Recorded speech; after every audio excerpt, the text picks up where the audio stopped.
Good morning বন্ধুরা। কি মানে একটা কথা সত্যি আছে, ড্রাইভারদের জীবনে মানে কষ্ট ছাড়া আর কিছু নেই। তো আমার গাড়িটার ফিটনেস ফেল ছিল, তো ফিটনেস করিয়ে রংচং করিয়ে ফিটনেস করিয়ে কালকে আমরা এসেছিলাম গলসিতে বালি লোড করতে। তো এই যে দেখতে পাচ্ছ বালিঘাট।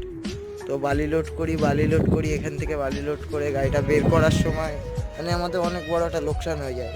লোকসানটা কি হয়, এই যে আমাদের এই অ্যাক্সেলটা কেটে যায়।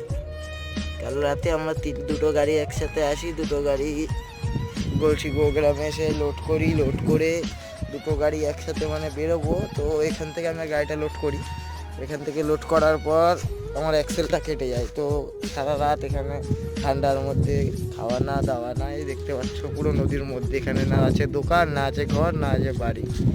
এই যে আমার গাড়িটা লোড হয়ে গেছিলো, লোড হয়ে এখান থেকে লোড করে গাড়িটা বের করার